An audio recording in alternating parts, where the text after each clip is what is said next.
Bob, did you miss us that much? Good morning. Good morning. Good morning, Lance. How are Good you? morning, everyone. I'm fine. I'm good. I've never heard your voice before, so that's. I've seen many communications, but never heard your voice. So there you go.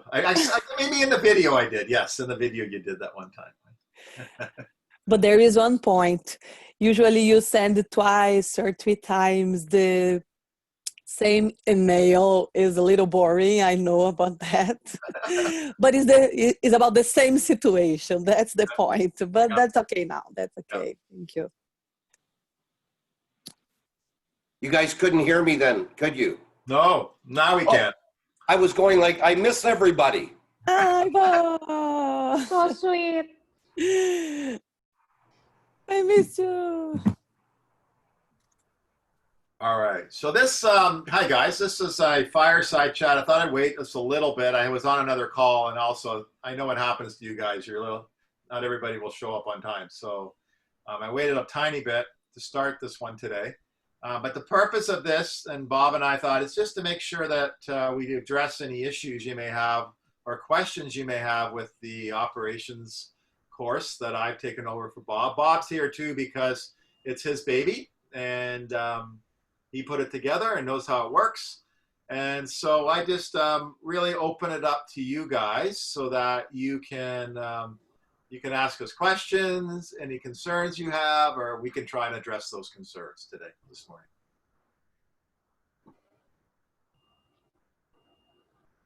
And this is specifically for 716. 716.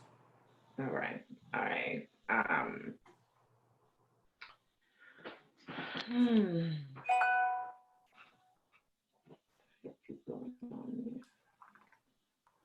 Well, since we have some dead air, how's it feeling doing 7 classes online? It's too much. It is insane. It is It's too much. You know, you're the first in 11 years of this program that you are the first students to do 7 classes in an asynchronous environment. Actually, you're the first in the province of Ontario, just so you know. But for us at Centennial, because we've always delivered this in a classroom environment, and we actually launched in January the online version of it. And there's been obviously a team of people, but there's what we call SMEs, which are the subject matter experts, and then there's designers and integrators that do it. So there's a team doing it. But we launched it in January, which was another, and I know Madison, I think that's on the line, was in that 1835 stream. And then obviously you guys were with us in A block. I think, is that where our class was, Andrea? Right back in January. Mm-hmm. And then obviously something decided to happen worldwide and drop us into a pandemic. And then we tethered you guys over to 1835. So this is where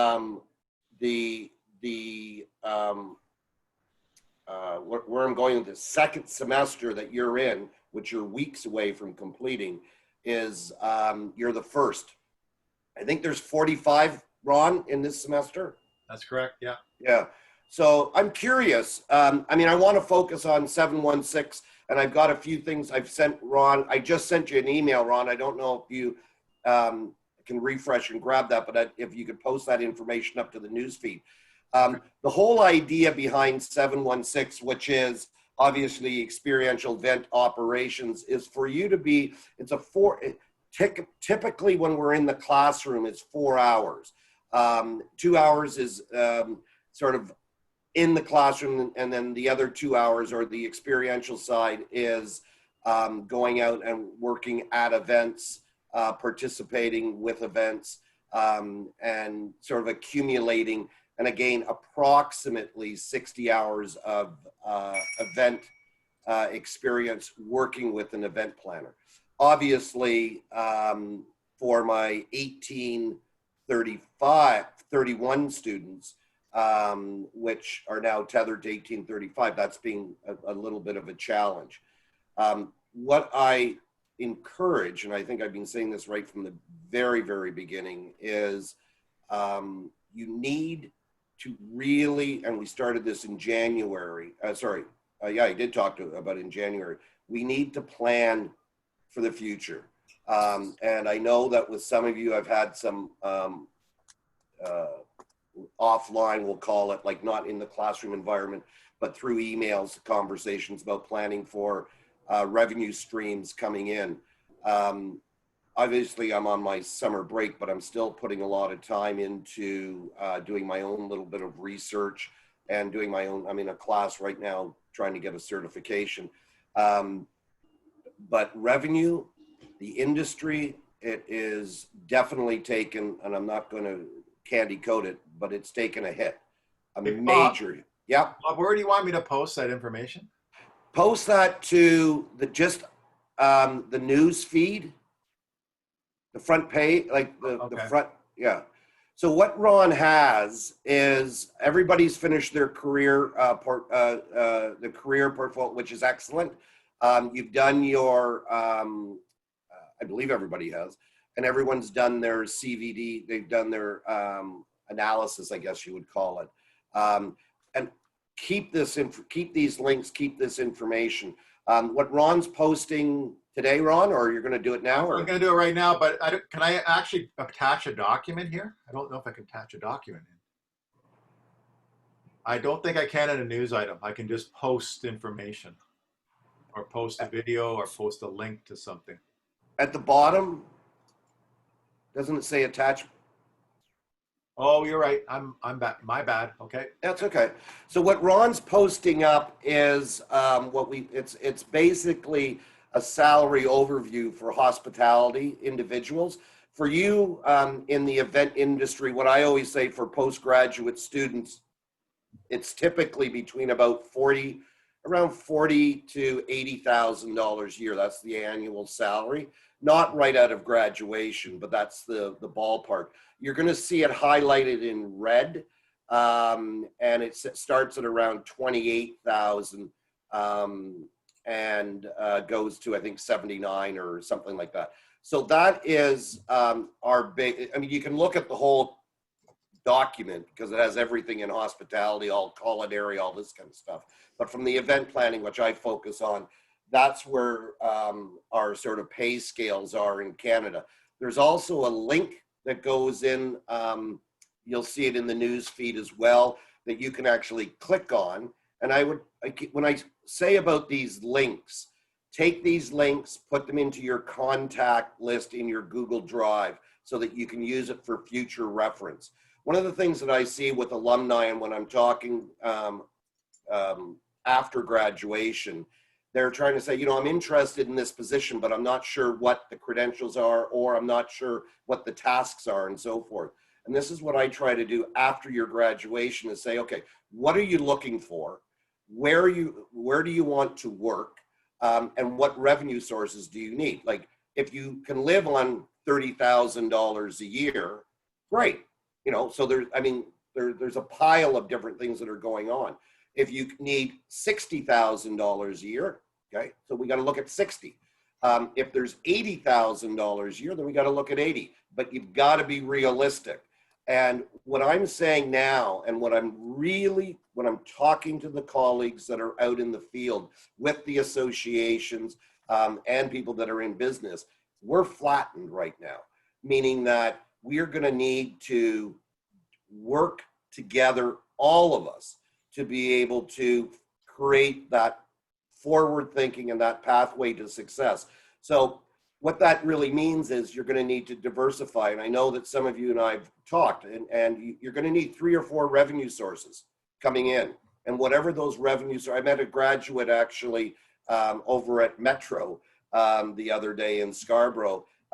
He was doing the hand sanitizing and with the masks and so forth. And he only recognized me. He says, Bob. And I said, I had my mask on. He says, how did you recognize me? He goes, you have no hair. Duh. Right. So anyways, we chatted and he's working in a hotel in the cleaning side of it.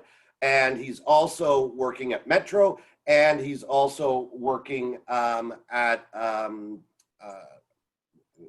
some other type of food service thing. But the idea behind it is you got to do what you got to do, you know.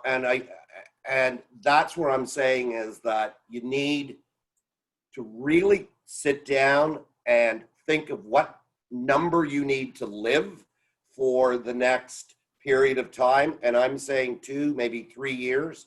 And if that's $60,000 a year, then you've got to break it down into smaller chunks and saying, I got to get 20 grand coming in here, 20 grand coming in here.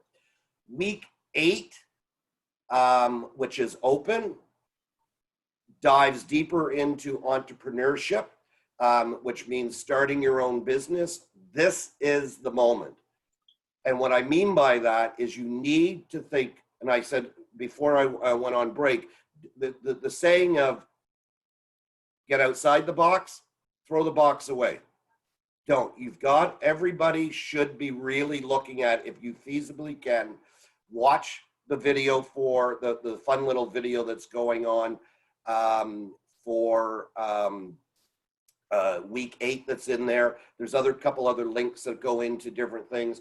And think of something that you could bring to the marketplace. And it might be an online product. It might be a consulting, a mentoring. It could be something. But self-employment, and I'm going to tell you that as we move through the pandemic and we get into the reality of what this has done to us as a country, if not the globe, but let's just focus on Canada and more specifically on Ontario, entrepreneurial is going to be a revenue stream. There are people in northern, now I'll say that there, some of the things that I've heard, there's people in northern Ontario, and I don't mean way up north, I'm talking not Bob Cajun and so forth, I'm just saying in the Aurelia area, Collingwood, Bell, they have walked away from their restaurants completely. They just left it. You know, they might be 55, they might be 60, 65, and they say, we're done. Owners of the buildings are trying to find people that want to think of what I'm saying, take this business over because they need some revenue coming in. So where there's despair for other individuals, there's opportunities for other ones. You may say, well, I don't have $50,000. I don't even have $10,000. Look outside the box. My first restaurant that I had, which was up in Wasaga Beach, I was a VP of marketing for a nightclub chain or roadhouse chain back in the 80s and in Ontario. And I was traveling from Belleville to Hamilton, all over basically all over Ontario. And a server of mine from many years ago, when I started in 1982, 1983, her and her husband moved up to Collingwood, Wasaga Beach. It's called Beach 5. So it's not Beach 1, it's kind of over by Collingwood a little bit. And they built a hotel. And in that hotel, they had a restaurant and they had a small banquet room, things of that nature and so forth. Basically, they said, here's the business. We don't want it. You run it. So I, myself, and a couple other individuals went up in the late 80s and ran this establishment. And I took a crapshoot at it. It cost me money. In all honesty, over the period of the 2 years that I had the business, it was less than successful. But I had no money down, and I just walked, like there was no, they say you can run it for 6 months. If you get, we'll work out a lease as you're moving forward. But the opportunity was there. Other opportunities in franchises that are out there, people are, there's going to be fire sales. And I don't know what I mean by a fire sale is, people are going to walk away from businesses, and they could be large operations or very small operations.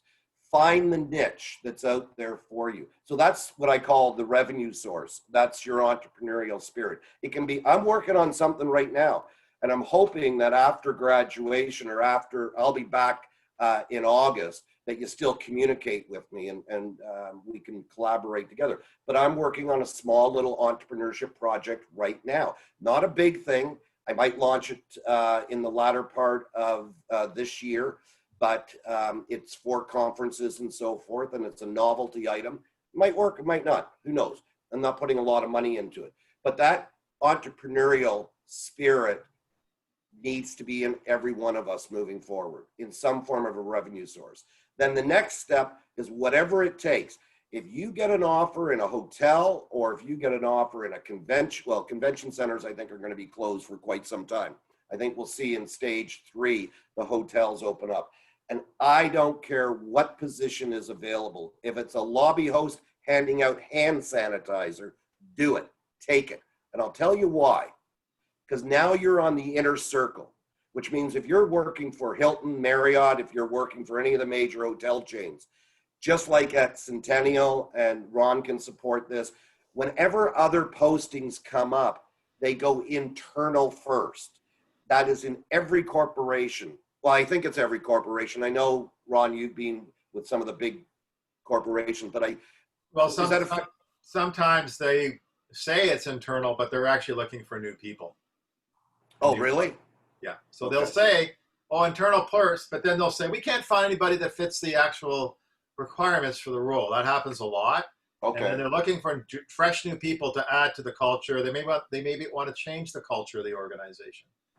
The other thing is you have to be aware of, guys, is do you want to work for an agency, work for your own, or work for a corporation?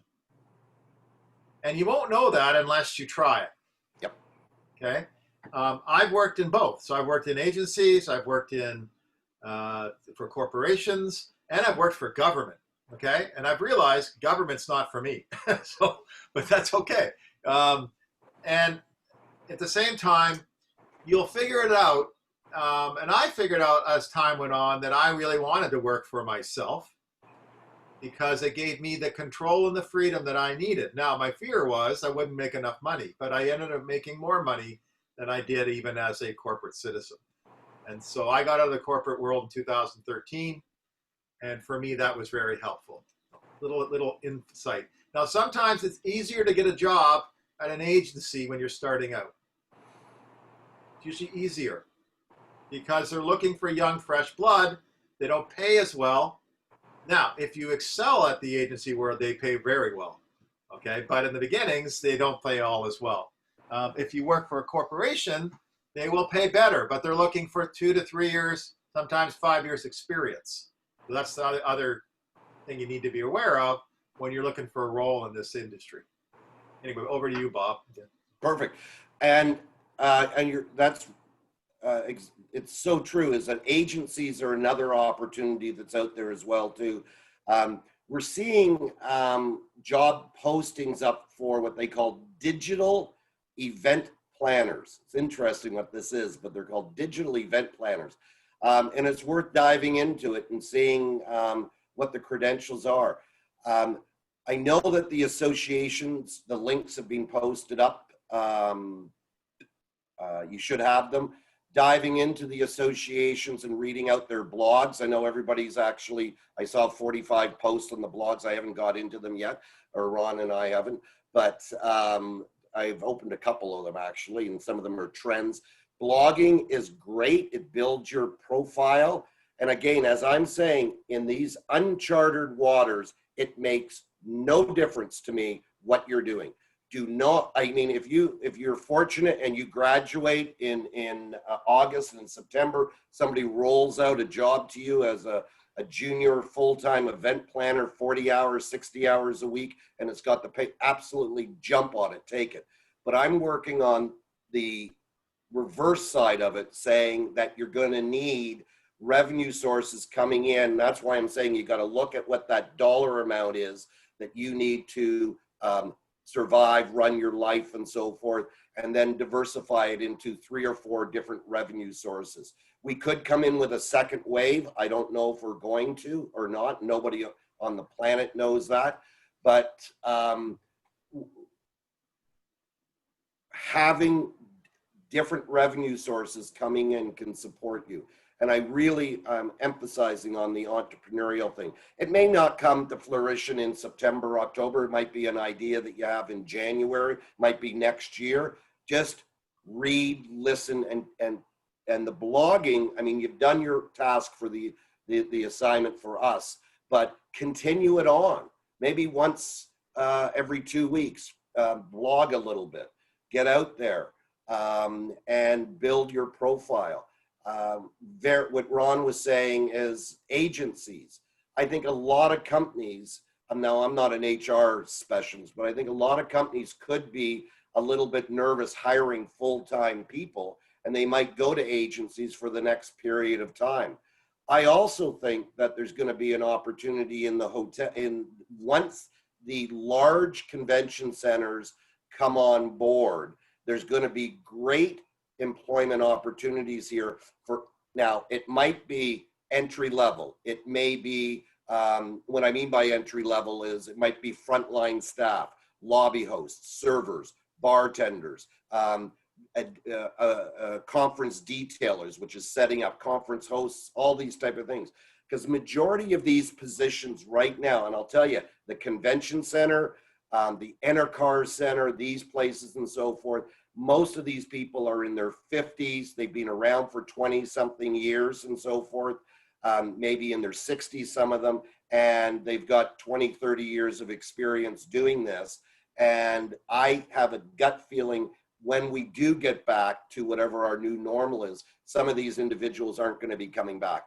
They're not going to take the risk of being in large groups of 35, 40,000 people. With yourselves as young up and coming event planners and event managers and so forth, you will take the risk, or you'll be immune to we'll call it the virus or the vaccine. And these are great opportunities. I think I said to you in January, or I believe I said it to you in January. I mean, January seems such a long time ago.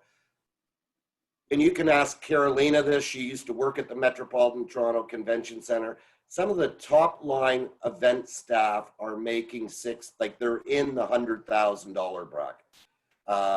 It is big money down there. So, and we have 4 students that have actually been with the convention center on a part-time basis. And what that means is sometimes they're working shift work at 10 hours a week. Other times they're working 40 hours a week during busy times and so forth. Now they're not working.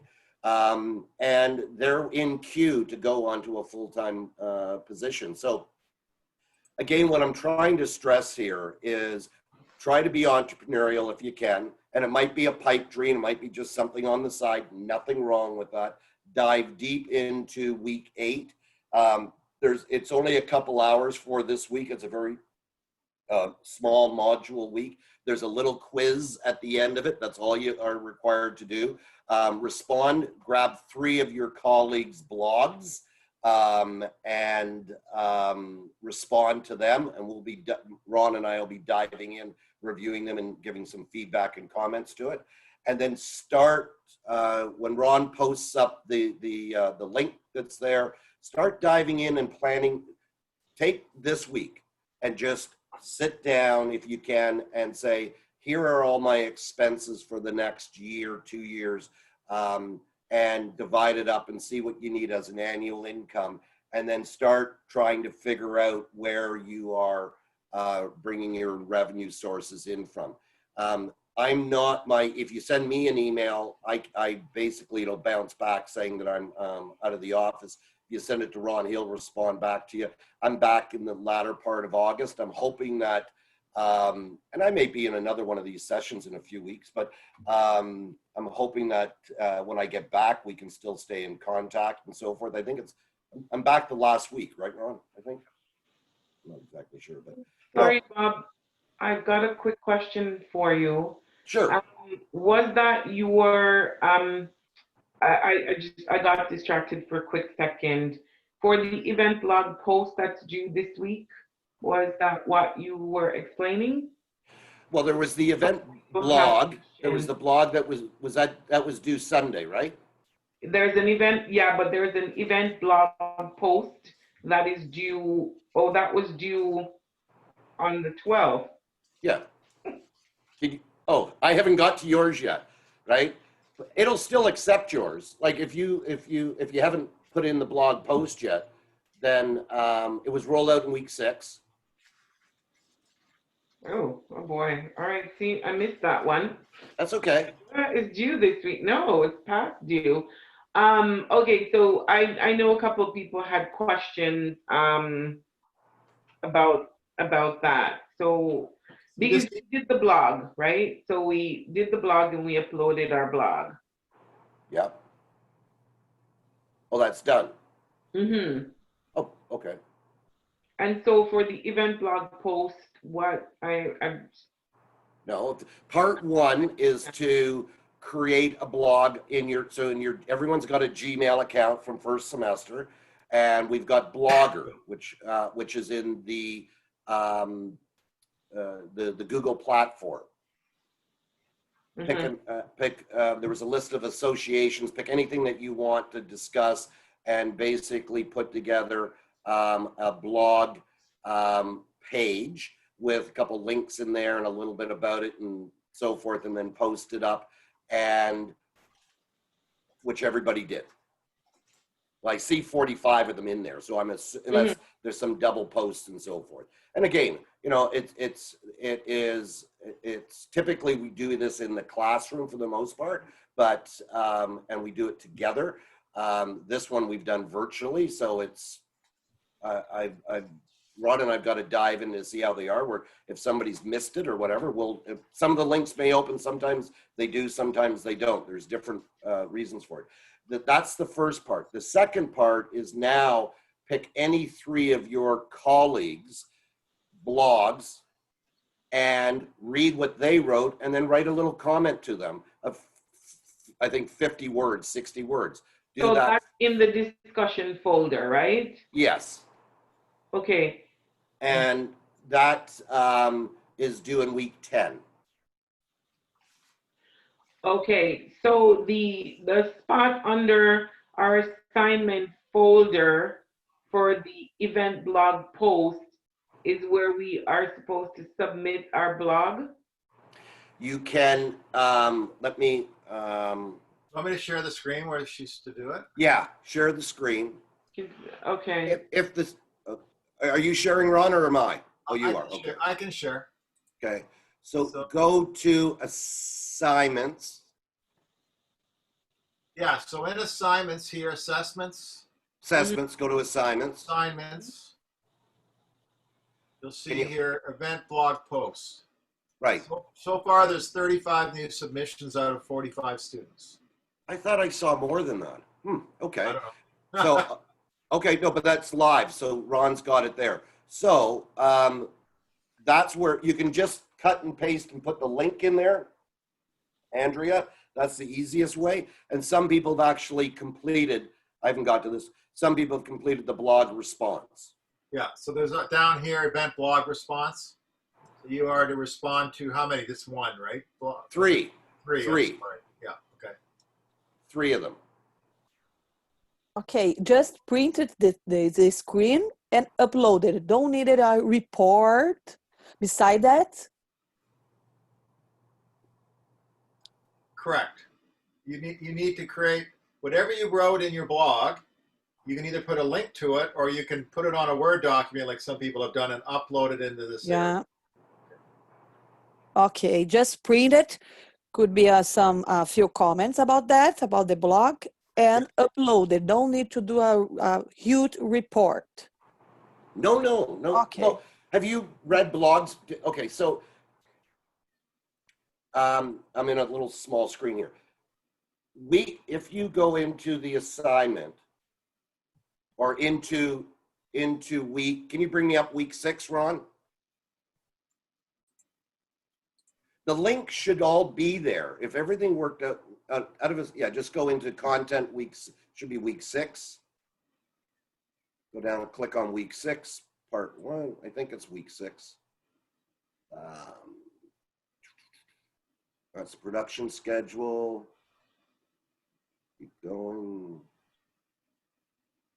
Right there. So these links should be taking you it says the discussion forum. If you go to click on that link, create a blog, it should take you to the steps to create a blog. Perfect. And you click create, and it should take you to your Gmail account that we set up in January, and you just create a one-pager. You can create it on anything that you want that pertains to the industry itself. We gave you some links to, I think you're live in there, Ron. Yeah.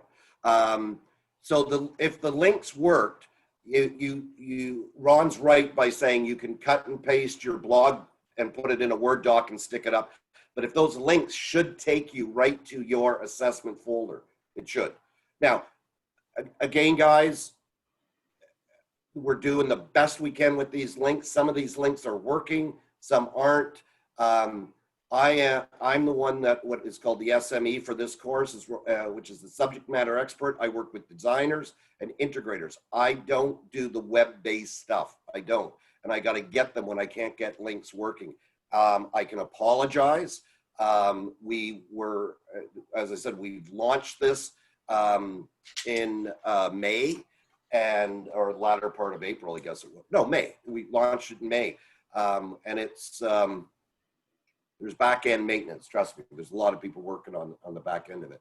So if under assessments, all your due dates should be showing for things that are due. I typically like to try and stay a week ahead of things if we can. But I'm being a little bit, well, I'm being very flexible actually. So as Ron was saying, there's 35 live blogs in there right now. So there's 45 of us. Some of the people haven't done it. When we get to it, Ron and I, when we go through it and see how it's done, we'll send an email out to some of the team or to the class saying, guys, you know, can you get these blogs done and so forth. But this blog is part of your profile. It goes hand in hand with your Drive account and your Gmail account. And that's what I'm saying is that you should be during this time, if you have time. I completely understand you're doing 7 courses in an asynchronous environment. You've got listen, when you become event planners, your workload is going to be less than what you're doing right now, right? This is a huge nut for all of us, and especially for all of you. And I know that your faculty will support you 100% on getting through this journey of completion. It's difficult. There's no questions about it. Padlets, some of them you guys did a great one. Tons of comments that were fantastic. Save the links. Save all this as you move forward, so that, because it will shut down September 4th. And I think Andrew, you and I talked about this or maybe a few of us did. I can't remember. Try and save the documents. Save any information that you can save that you can put into your Drive account or into folders moving forward will help you down the road. So to answer in a nutshell, it could be 75 words in your blog if you wanted to. You know, I'm not going to sit there and we're not going to go 1, 2, 3, 4, 5. You know, we don't do that. It might be a paragraph with a picture and a link. It might be you want to make it a little bit attractive. You might put some logos in there.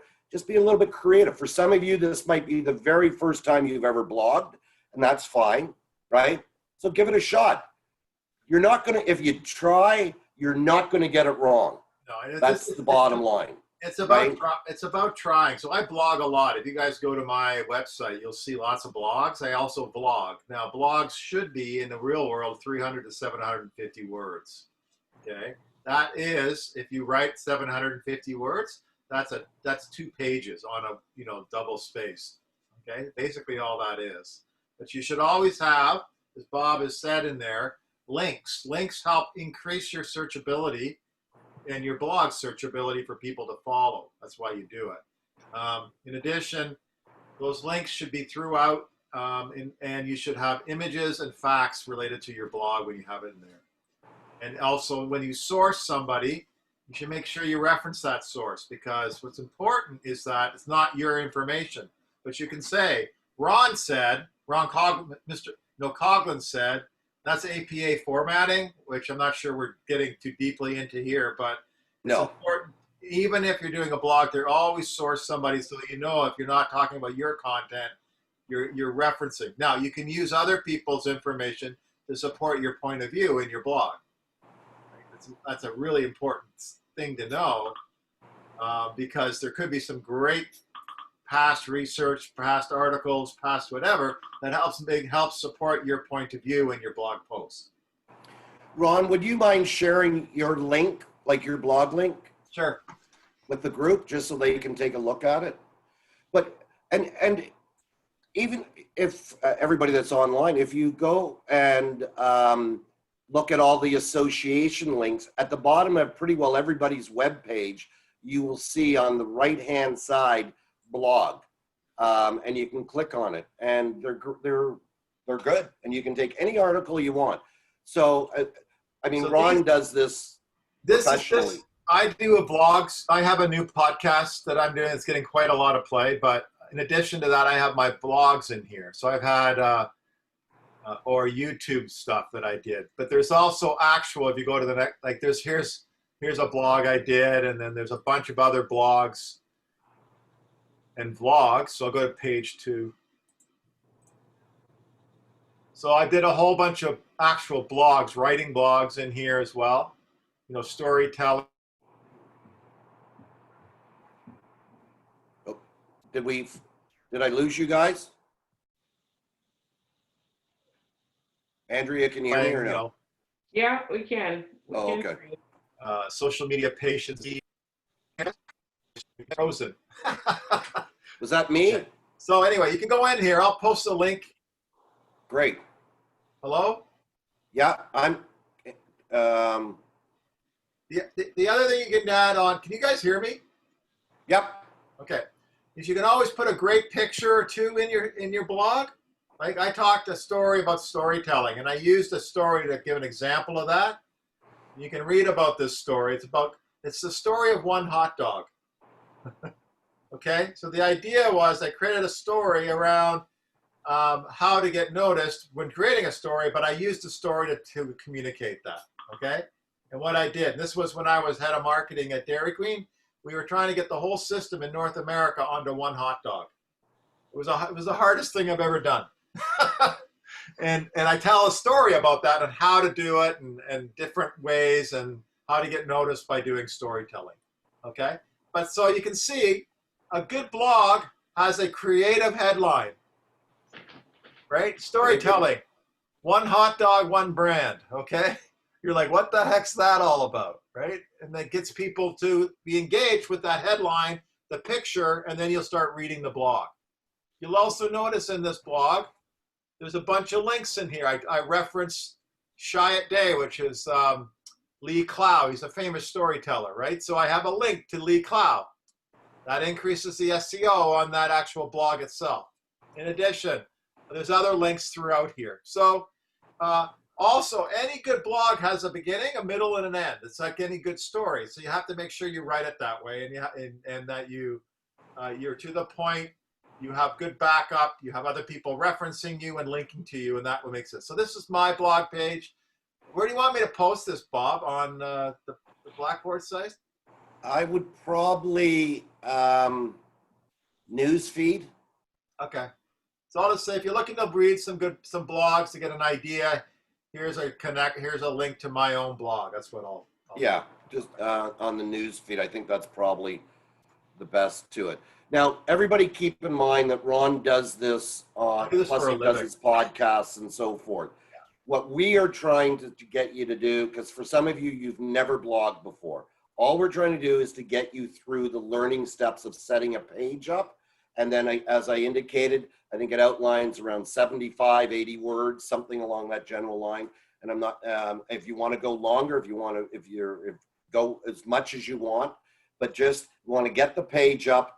We want to get you into the blogging world. That's what we're really sort of looking at. And then if you can put some pictures in there, as Ron says, is always good, and some links. That's it. You want to carry it on? That's up to you to decide to carry it on. And then you should be able to, through discussion, and when it gets to, if you even see into week 8, it'll say there'll be a link to your blog response, and it should connect you. It did for me, connect me to everybody, to those 35 that were there, and you just pick 3 of them, and away we go. If we run into challenges with it, then what we can do is, when I say we, Ron and I, we cut and paste the links, and we can post them up to the news feeds, and you pick any 3 you want to comment on, and just comment back read 3 of your classmates' blogs, and comment back under comments. The tutorials, the videos, it should all be there, and it should be walking you through the steps on how to do this. If you are unclear with it, you can always send an email to Ron, and we can revisit it. But week 6 should take you through the steps of doing it. And there should be videos and tutorials that take you through as well. Should be. Okay. If the links work. I just submitted mine. For some reason, I had it in the discussion, but not in here. So I just uploaded mine. Sure. I uploaded the link, and then I tried to copy it. It came out awful, but it's there in a Word document, but the link will actually show the actual blog itself. So and another quick question, Bob, in regards to week 7, the service agreement, where we were supposed to upload a service agreement. Now, did we just choose one of the 3 and do a service agreement, or did you want one for each type of the different service agreements that are there? And what the service agreement was? Week 7, where we talked about the service agreement. So like we have the corporate service agreement, the banquet service agreement, the supplier service agreement. Did you want us to do, because you asked to upload one, just one of okay. Any one of them. Okay. All right. Also, with the service agreements, what I would recommend to, again, the attachment, the samples, push them over to your G drive, right? Mm-hmm. Yeah. Madison? Sorry, didn't mean to cut you off there, Andrea. So for the responses with the blogs, yep. How do we record that we've done that, or are you guys recording it with seeing the blogs? So there you can the fastest way to do it, and that's something I should look into, but the fastest way to do it is, Madison, let's say you pick 3 blogs, and you go to the bottom and it'll say comments. You click on it, and you type a little bit of comment on the blog, whatever it might be, Andrea, great, and so forth. And then screenshot it and dump it into a Word doc and post the Word doc up. You're done. That's the fastest way. The other way is to take the link, right, where it says share, bottom right-hand side, and post it under comments. The only thing is that in eCentennial, in the assignment folder, so the assignment folder, you have to post, to be able to post comments, you got to post a blank document up in the attachment to open it up. So the fastest way to do it is that if you pick any 3 of your classmates' blogs and type a comment for 3 of them, screenshot each one of them, stick it in a Word document, post the Word document up, you're done. That's the fastest. Does that help, Madison? Yep. So it's in an assignment folder. And now do you have to, your link to your blog, it's already in the discussion post, so you don't have to do anything further with that? Yeah, it should. Now, Andrea just told me if it went into discussion, it should have been automatically linked to the assessment folder. So if it's not there, then if you want to, you can cut and post. You can cut and cut and paste the link and stick it into the assessment folder. It should have linked over. And if it didn't, then we'll still pick it up from, and you'll still obviously be graded from it. Unless the only challenge is I can't, or no faculty can, if you don't open up your assessment folder, then we can't feedback, comment, or do a rubric on it. It can't be done. You have to open up your assessment folder. And that can be as simple as you going in and just putting a blank Word document up under where it says attachment or submit. But you've got to do that. And then once you do that, we can get in and we can write comments. I think, and I don't want to call you out, Andrea, but I think, didn't we have a situation in semester 1 that you opened it up for me, and then I actually took, for some reason, this document wouldn't go into Andrea's comments, but then I uploaded it as an attachment. And it worked, yes. Right? So, Hey, Bob. Yes. I have to go now. It's past 10. I have another meeting I'm going to, but so I Okay. scheduled this for an hour. So I just wanted to let you know that. But I'll keep it going so it's live. If there's any other questions. Okay. Sure. And I'll answer any other questions, and then you'll post this up, I guess, right, Ron? I will. So it will download, and later today I'll post it on the East Centennial site. Okay. Thanks, Ron. Thanks, guys. Okay. Ron, before you go, just a quick question. I know we have another call for creativity and innovation on Friday. Yeah. But the video that we have to do for the lighting and stuff, can we do it individually, or does it have to be in a group? You can do it individually or in a group. Because this is an online course, and it's hard to connect with others, we're giving it's better if you do it with somebody, but if you don't want to, you can do it on your own. It's fine. Perfect. Thank you. Okay. All right, guys, I'll see you later on Friday. Okay? Okay, thanks. See you later. Thanks, Ron, for arranging this. Yeah, no problem. Yeah. So Madison, are you with me still? Yep. Yeah. All that stuff made sense. Does it? It does? Yeah. And what we're trying to do, or what I'm trying to do, or no, we are trying to do, right, is we're simplifying the links and trying to, that if you submitted it into the discussion board, that it would automatically go into the assessment, which is linked to the grade book. If you open up your assessment, if you went in and stuck blank documents up into all your assessments right now, then every one of the ones that are available to you at this time, because some of them are on timers, that your faculty in any one of the courses can actually go in and do it. And what Andrea and I were just talking about, this was a problem. Do you remember what the problem was, Andrea? Like what class? It was intro, wasn't it? Huh? It was intro to events that It was intro to events, but I don't remember which document it was. Yeah, but there was an issue. So for me, at the most part, I try to be as accommodating as I possibly can. There are glitches. I mean, there's no questions about it. And you know, for these Zoom sessions, GoToMeeting, the virtual classroom, WebEx. I mean, there's so many of these platforms, and I'm probably 7-8 hours a week in different forms of these platforms.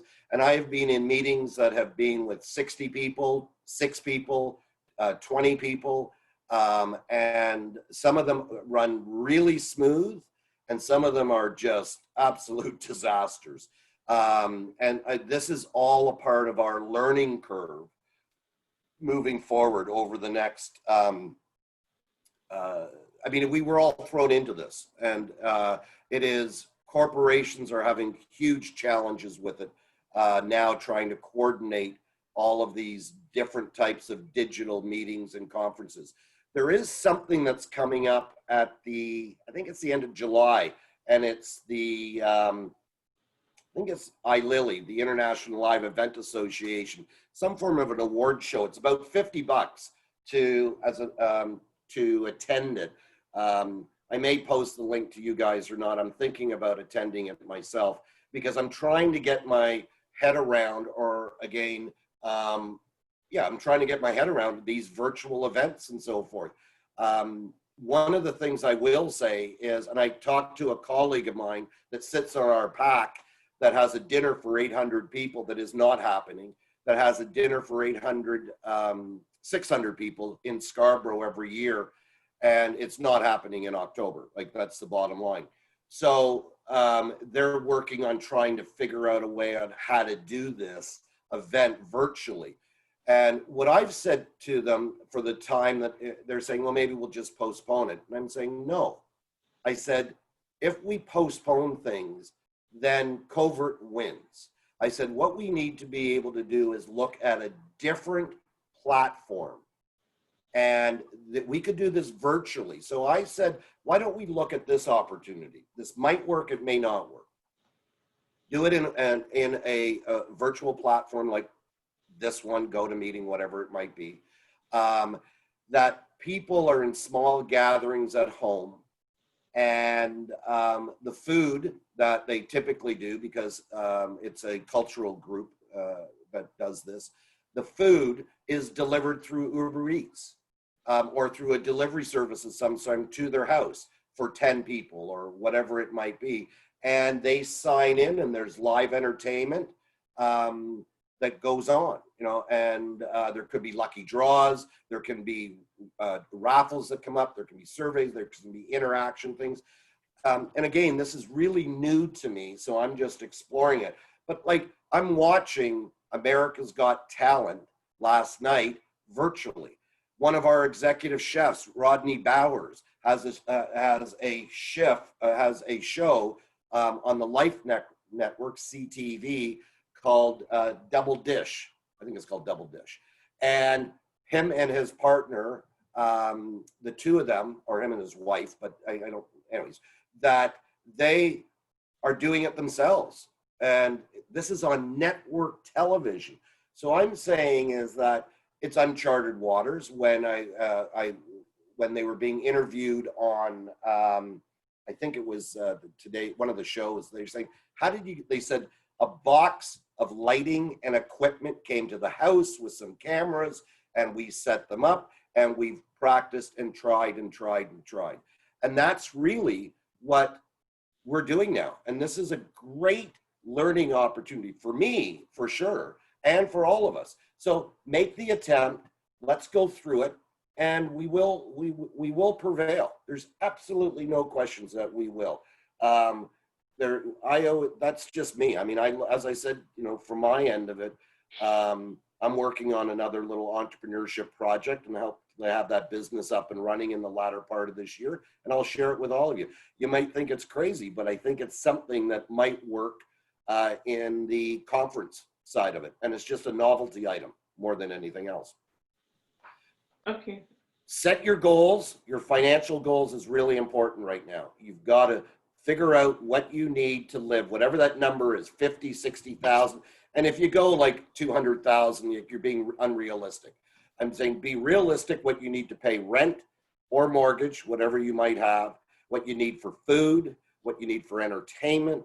We should all be saving money on entertainment because nobody's going out anywhere. What you need for transportation, for what I call personal care, clothing, that kind of stuff. Set a budget up for it. Do it in an Excel spreadsheet in your Google Drive, but make it private. Then you've got to start figuring out where your revenue is coming from. And, you know, again, you can email me. You're going to get a bounce back because I'm technically out of the office, but you never know, I might connect. And what I'm sort of saying is I'm not supposed to be even doing this technically, but I wanted to jump in because I want to see everybody to start with. Any other questions? I got another one. Okay.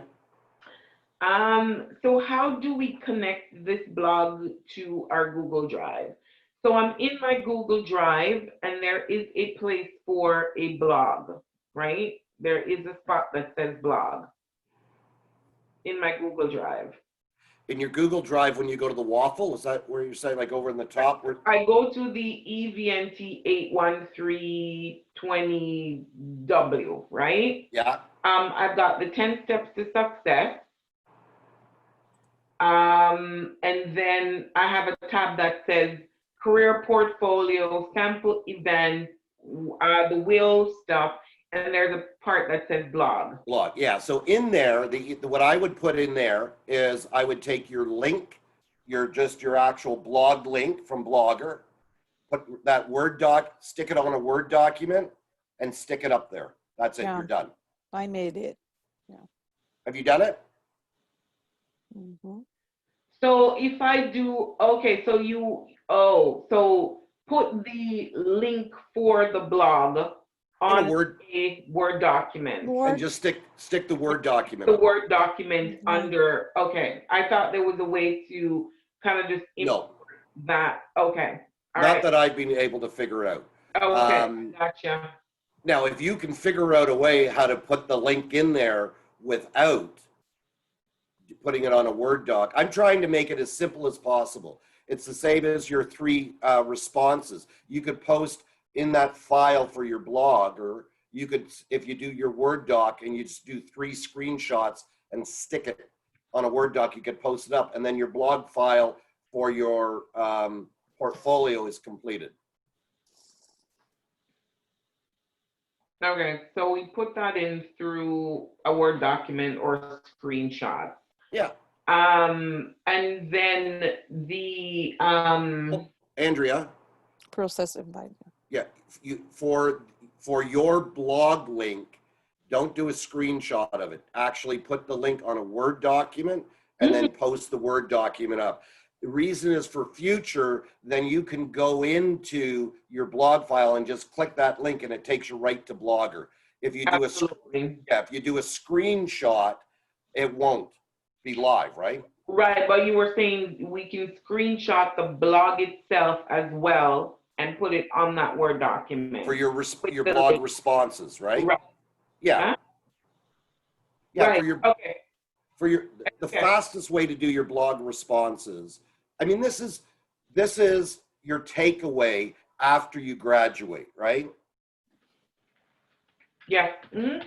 And that's why I'm saying this, is that, like, I'm not trying to make it confusing. I know that you're double posting, but you will lose the Centennial platform on September the 4th or 7th. You can look at the time, right? What I'm trying to say is all the stuff we're doing in 716 and 71, which is intro and the experiential, I want it in blog. I want it in your Gmail account. So down the road, if let's say we're working on an event together, or your blog's there, or somebody's inquiring about, they've got a contract, whatever, I can actually communicate with you through my Gmail account, which is EVNTMTG1831. Mm-hmm. Yeah. You know where I'm going with this, right? Right. And then let's say that if I see some job postings, or let's just say if I've got some cool documents or something going on, I can actually send it to you or upload it into your drive, or you can upload it into my drive. It's what I'm finding, and where we started this really was, it's an ongoing. Do you want, let me do something right now, just to show you where you're going to think I'm absolutely bananas, but give me a minute here. Let me get out of this screen.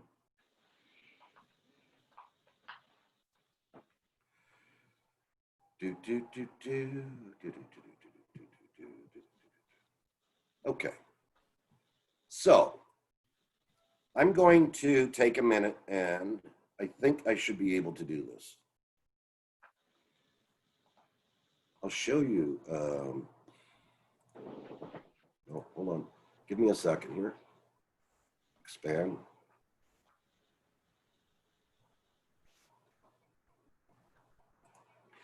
Can you see that screen? Yeah. Andrea? Yeah, we can see your screen. So if you look at this screen, you will see it actually goes back. This is my portfolio. So if you want me to go to events that I've done, so for instance, when I was, we'll go,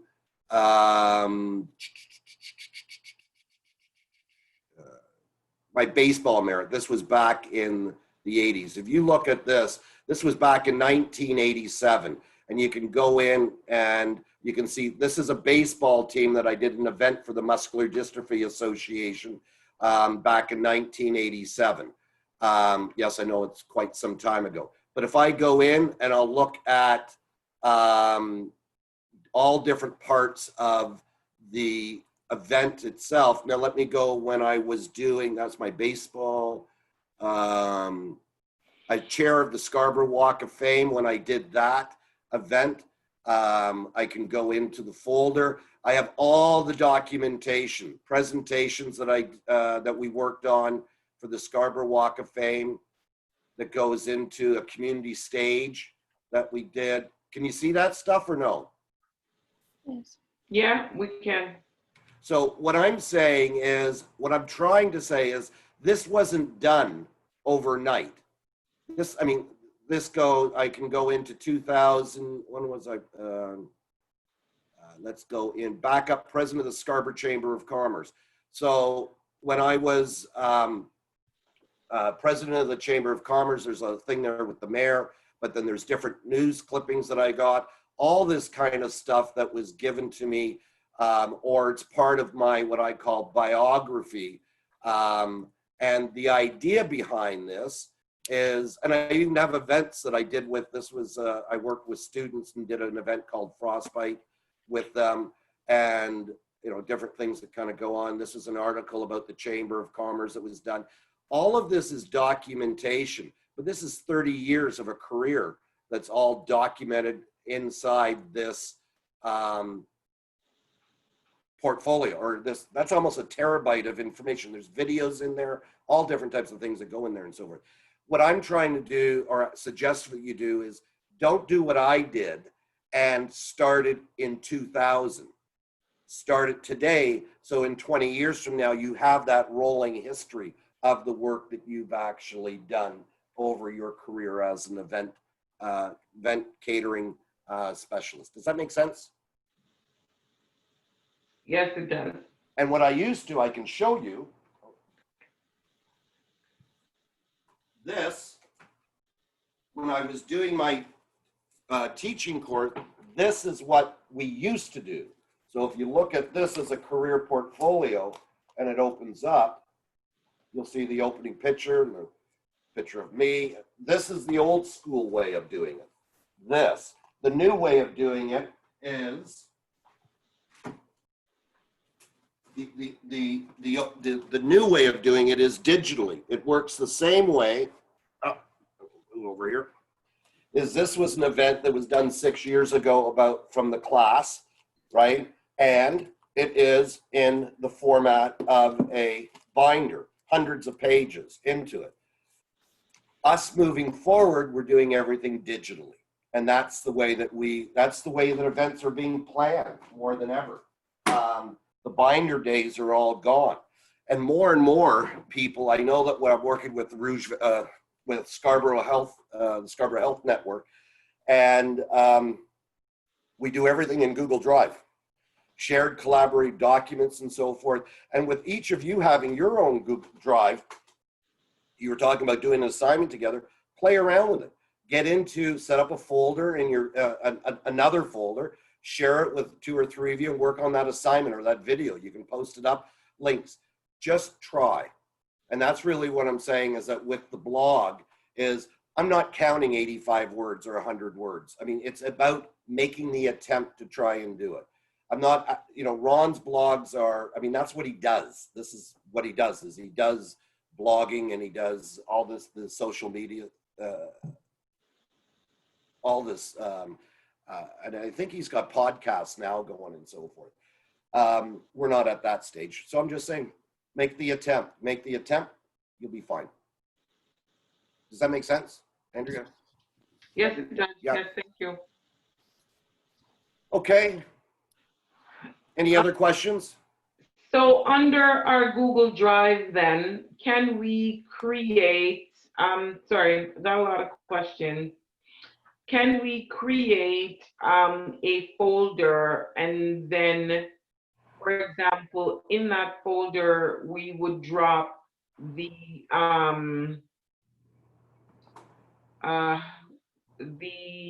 contracts? that we were just talking about. Yeah, so under what I would do, that when you say the contracts, you're talking about the service contracts, The right? service contract, yes.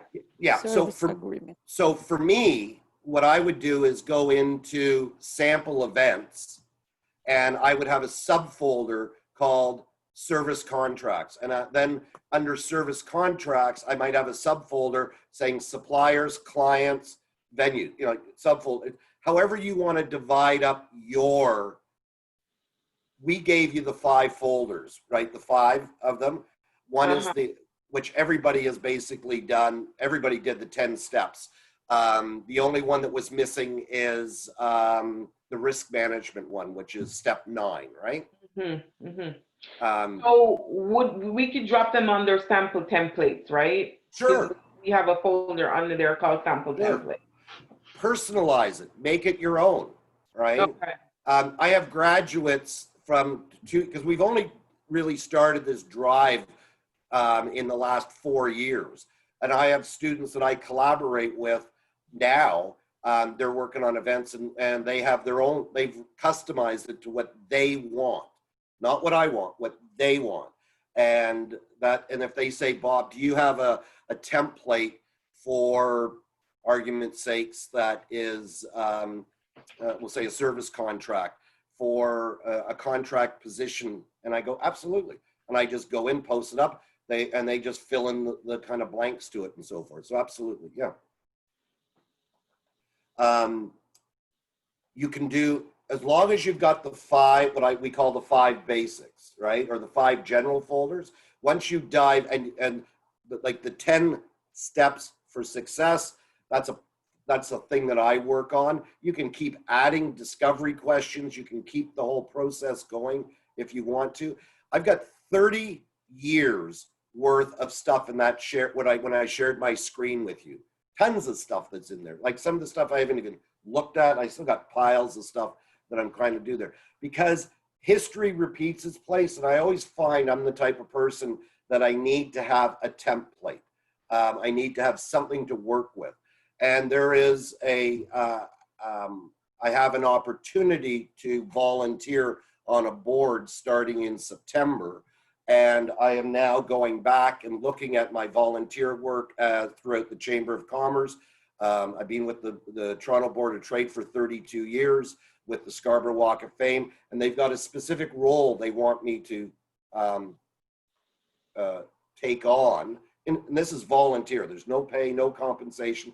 It's not tied to Centennial College. It's me, somebody that lives in Scarborough. I have finished now, as of June, I have finished all of my committees. So I'm now looking at the next sort of 3 to 5 years of what I want to do. And I always try to be on some form of a committee or volunteer in some way. I'm not 100% sure I'm going to take, that's why I'm not going to say what it is yet, but I'll tell you in September. I will know by the end of August if I am going to take the role on a volunteer end of it. Absolutely.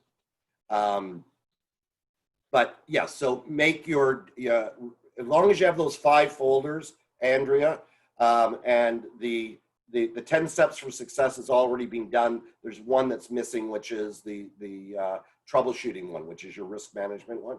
It'll come down in a couple, and there's like a little 1-pager that kind of goes in there. And then your blog, put your link, do your comments, you're done. And all that really is the link. It's a direct link if you want to keep adding to your blog. And then the comments, just in 5 years from now, you can remember who you commented about, right? The career portfolio is what we call a living document. I think that one gets rolled out in week 10. And you, just like I shared my drive with you, that what you're going to do there is just keep adding to it. So most of the stuff is being done. And these are suggestions. Now, people are going to say, I don't have reference letters. I don't have, you have a resume, but you may not have a lot of work experience. Okay, you don't. But what I'm saying to you, as you build your career, keep dumping it in under references.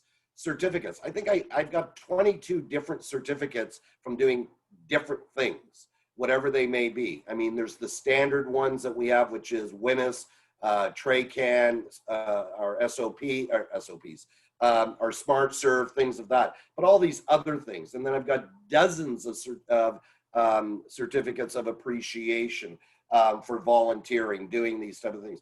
And I categorize, a lot of it was in plaques and so forth. I don't think but I've taken pictures of them and post them, and I put them up into the different years. So my, call it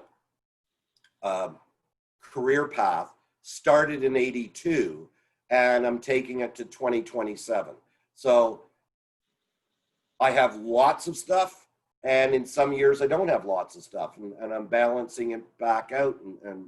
So you see where I'm kind of going with it, right? Like it's up to you. A lot of people don't even continue on with it. Why I did it, and I started this in 2000, because I was doing a course at UFT and they wanted us to build a career portfolio.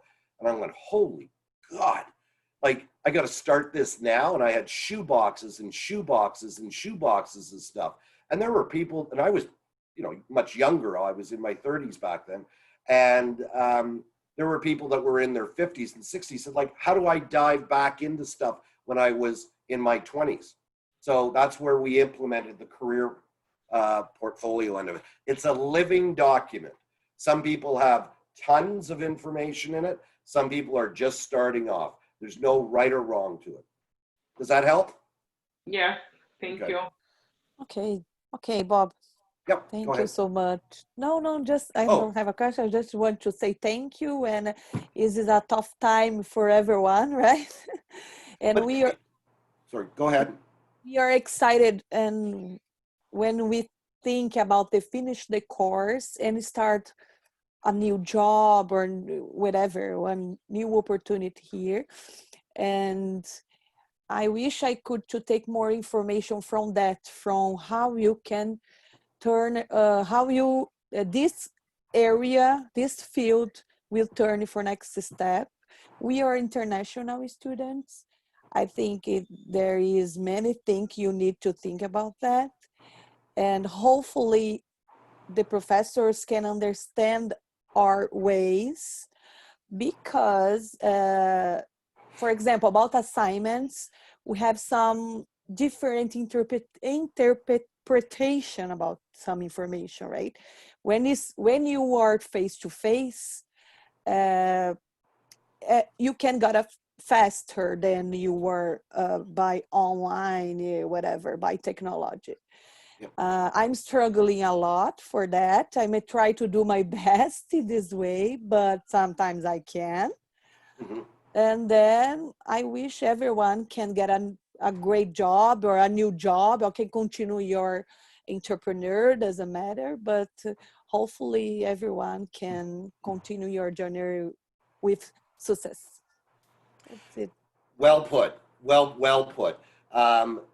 We are, first of all, with addressing the assignments, your faculty. I mean, Nicole Bailey is really coordinating right now. So feedback, as I said, look at it this way. You're pioneers in this program. We're going to look back at this in 2 years, 5 years. Hopefully you're still alumni. I'm a Centennial alumni. It goes back like so long, it's scary. But when you're an alumni, we've got the learnings. You're going to get through this, and your faculty are going to support you with it. Your feedback to me is so important. If you can really right now, you're supposed to be connecting with Nicole, not really with me. So I can't, but I'm hoping that when I get back in August, that if I can ask for feedback, surveys, whatever it might be, pros and cons, whatever, if there's something that I'm doing and you don't like it, I'm not going to take offense to it. I want to know, right? You're pioneers. You're pioneers because you're the first doing it for us. And this is the first us launching it as well, especially semester 2. Well, it's a fact. And it's not just Centennial, it's actually province-wide we're doing this. So there are hurdles. Yeah. Yeah. And that's why I'm stressing with regards to revenue. Like when you say get good jobs, get jobs. That's what I'm talking about right now. Whatever opportunity it may be, employment moving forward is going to be difficult. It is going to be difficult. And that's why I'm saying is if we can get ahead of the bubble, or if we can get ahead of this and look at 3 or 4 different part-time jobs, or maybe 1, 2 jobs that create full-time income, that's the key. And diversifying it a bit. But if you want to get a great knowledge or great grades in a course, it's impossible to get a full-time job. In my mind, when what do you mean right now? Yeah. Oh, yeah. During the course, I said, during the course, not During right the now. course, yeah.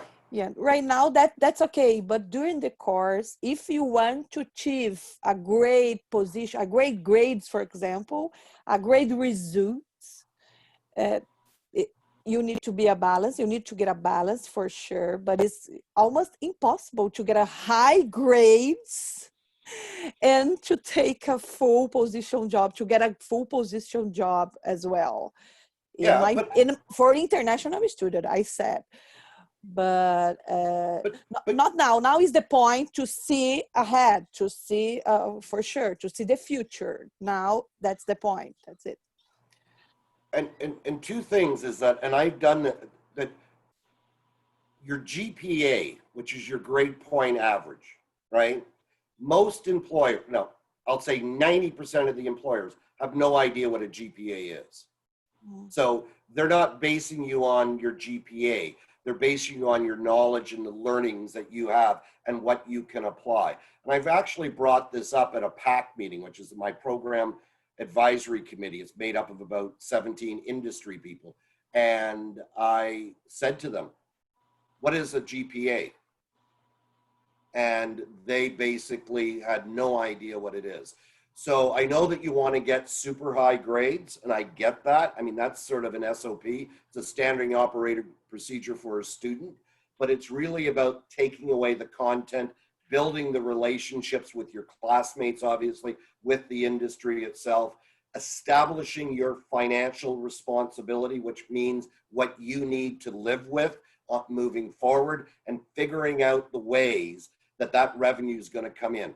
I had a student that got offered a full-time position as a catering individual, like a catering coordinator, we'll call it, at a property out at the airport. And she lived downtown Toronto, and she got another full-time position offered as working in the coat check under contract with a very prominent hotel in downtown Toronto. And she said to me, which one should I take? And the pays were almost the same, believe it or not. And she took the coat check one. And then within 6 months, she moved into the catering office of this hotel that quickly. Is she and that's why I'm saying, student? Is she international student? She was international, yeah. Okay, she is. Yeah, okay, is she a single? Probably. Sorry? Is she a single? A single? I don't know. I There is no. I don't know. Young, right? Probably she is young. Yeah. No, but we've got it's what I'm sort of saying. It's all about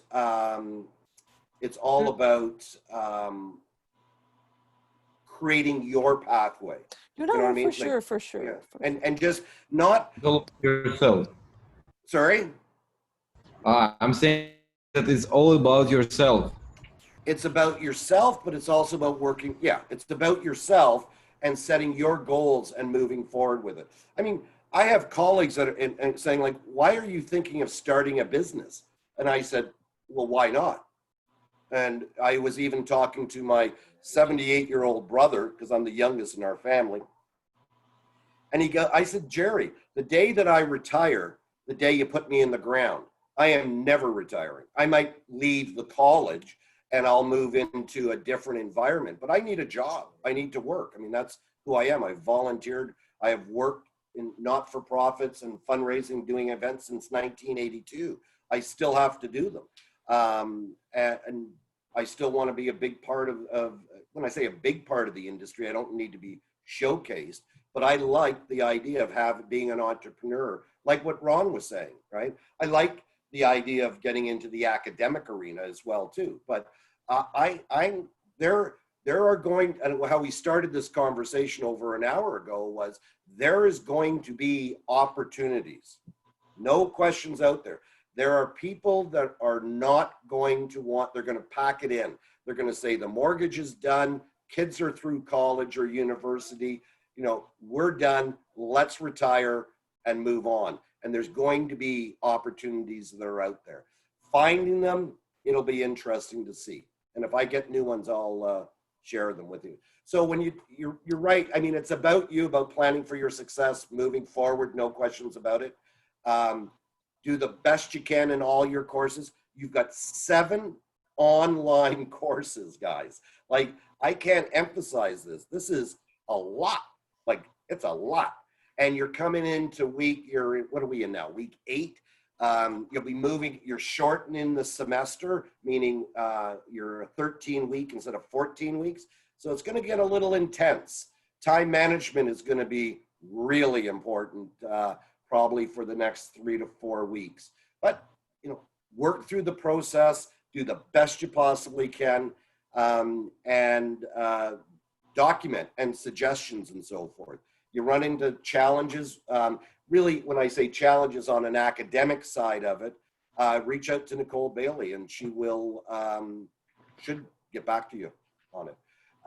There's a question I'm not going to, Thank you. if you're, you know, I think I said this in January too, is that no one is a failure. People are sometimes less than successful, right? And there's a lot of great quotes that are out there and so forth. So if you're struggling with a course, again, I would reach out to the faculty member and see what you can do to negotiate a successful outcome. If that doesn't sort of work, you can always reach out to Michelle Kane. Now, she won't be back for, I think, until the end of next week, I believe. She's away for a couple of weeks on holidays. And if it's just a general strategy that you need, you can always send an email out to Nicole. But as coordinators, we work with you guys. We don't really kind of work with, or your success advisor. That's the other thing too. So if you've got some challenges with a specific course, you're not sure who your success advisor is, which is Soya, you can send a quick email to Nicole and just say you'd like to be linked with your success advisor, and that success advisor will start working for your pathway to a course that you're feeling that you're going to be less than successful on. Hopefully that answers that question. Okay, Bob, thank you so much. Appreciate Anybody your else? attention. No, I'm okay. So what's the takeaway? Dive into week 8. Week 8 for 716 is open 2 hours at the most. If you read, and if you don't want to read, what I do is I go up into the top and just put click, and it talks to me and it reads all the way through it. And then I watch a few of the videos and then go in and do the little quiz that's in there. It's multiple choice. I think it's true and false. There's 20 questions in there. Save the links to your Drive account under contacts, or create a folder and do a game. The fastest way is just take the links and put them in your Word document, and you're done for week 8. For us, for 716. Sounds good? Okay. Bye. Anybody else? Question? No, that's okay. Thank you. Yes, Bye, thank you. everyone. And I hope we connect once more. I hope we can connect once more before we get to week 13 or week 12 or week 13 if we can. And again, I'm back, I think at the end of August, something like that. But we'll be in touch. Okay? Have a nice day. Thank you. Have a great one. You too.